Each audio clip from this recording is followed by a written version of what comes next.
Thank you for watching The Abundant Life today. As you know, I'm excited about this anxiety series. I have been sharing videos on understanding anxiety, how it impacts your brain and body, coping skills to manage it, and how to use it as fuel to achieve your best life. So don't forget to check out my previous videos if you haven't yet on this topic. In my last video, I spoke about the power of imagery on calming the brain. In this video, my topic is, what's in a thought? Can thoughts help with managing anxiety? Join me as I explore the positive effects of self-talk as a tool to reduce anxiety. Remember to subscribe, click that bell to be notified of all my new videos. Also, if you find this information helpful and beneficial, please leave a comment below. I love hearing from you. If you have a topic you'd like me to cover, type it below or message me on Instagram. Don't forget to share. Do not move. I will be right back.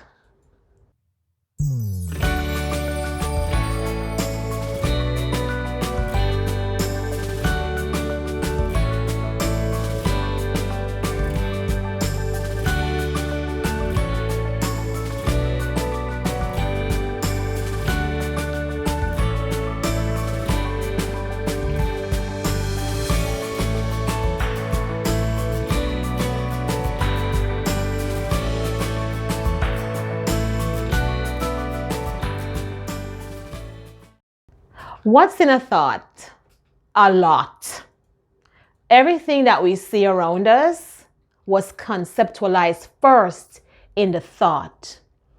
YouTube as a platform, the phone or device you are using to watch this video, love, hate, acts of kindness, laughter, fear, everything that becomes visible was conceptualized in the mind first.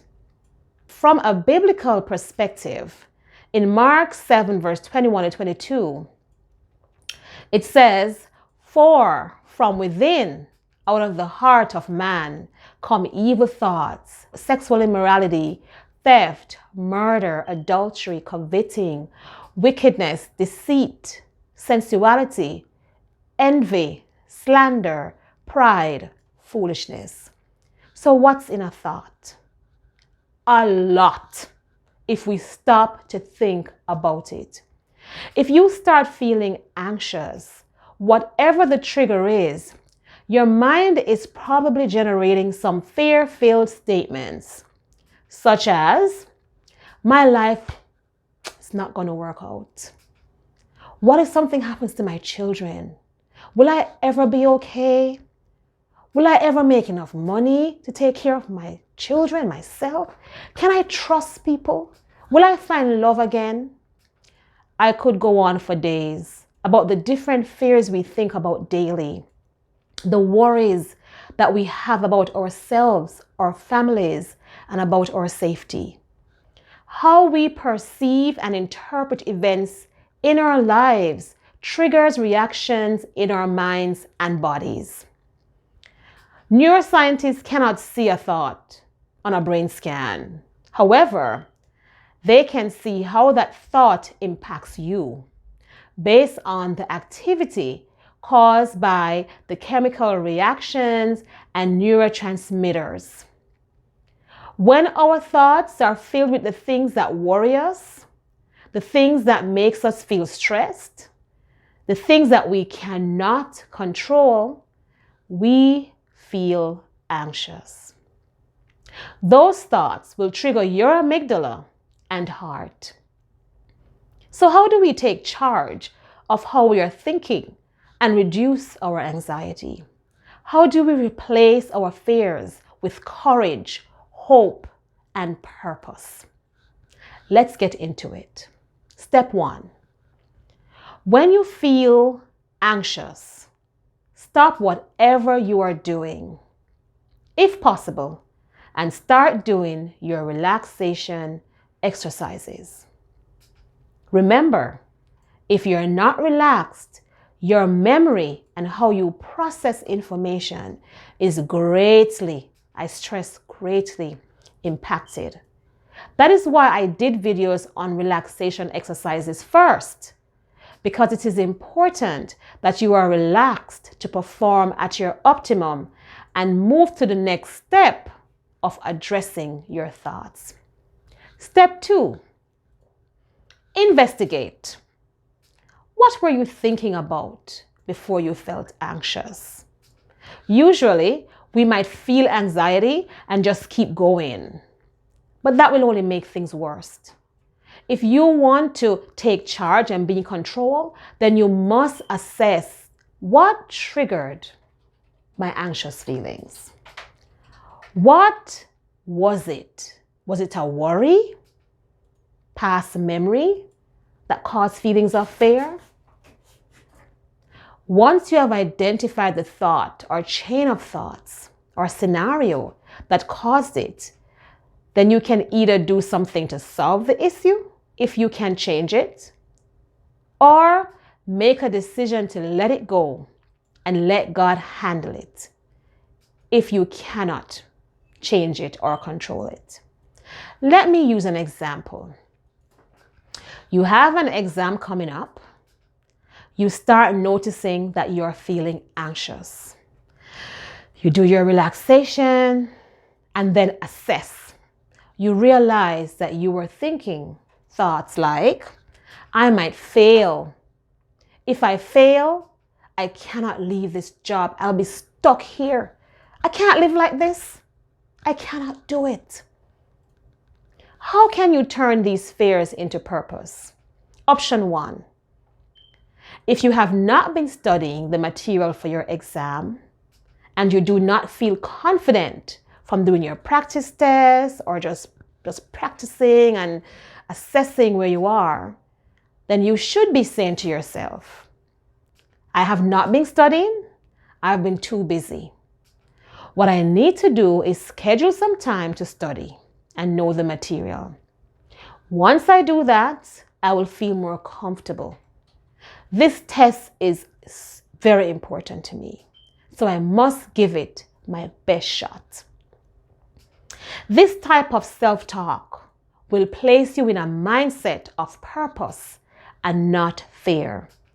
It will fuel you to fight to win rather than avoid and not accomplish your dream because of feelings of anxiety. It will also make you feel more relaxed. Let's do another example. If you have been studying for your exam, you did the practice tests and you passed them in flying colors. You talk with your mentors, people who are advising you how to do this test well. However, you're having thoughts like, what if I fail? Maybe I didn't study enough. If I fail, I will not be able to leave this job. I'll be stuck here for life. You should be instead saying to yourself, I have studied and I am confident in my knowledge of the material. Actually, I'm proud of myself because my practice grades are on point. I'm going to do my best, and that is all I can do. I cannot control what comes on the paper, but I can give this my best shot. I'm ready. The main point I want to emphasize here is that what we think and how we perceive things directly impacts how we feel and what we do. Our self-talk matters. Let me repeat that. Our self-talk matters. To take charge of your anxiety, you have to stop, relax, and assess your triggers. Then talk positively to yourself about the next step. There is power in thinking positive thoughts when faced with thoughts that cause fear. If you have developed a habit of allowing fearful thoughts to stay in your mind, then adjusting will not be instant. I'm not going to pretend it's easy, because your brain is used to just dwelling in that place of fear, uncertainty, and stress. However, there is hope, because the brain is trainable. It just takes practice, practice, practice. Before you know it, having a positive mindset will become automatic for you. You will be able to control your anxiety levels, and you will start living in your purpose and confidence instead of fear and avoidance. If you have to write these words, put them on your mirrors, put them around your home, these positive statements, do what you have to do to train your brain to go into a positive mindset. You need a positive mindset. So, take charge of your self-talk today. Are you ready to take charge of your life? With practicing all the coping skills I've covered, you can do this.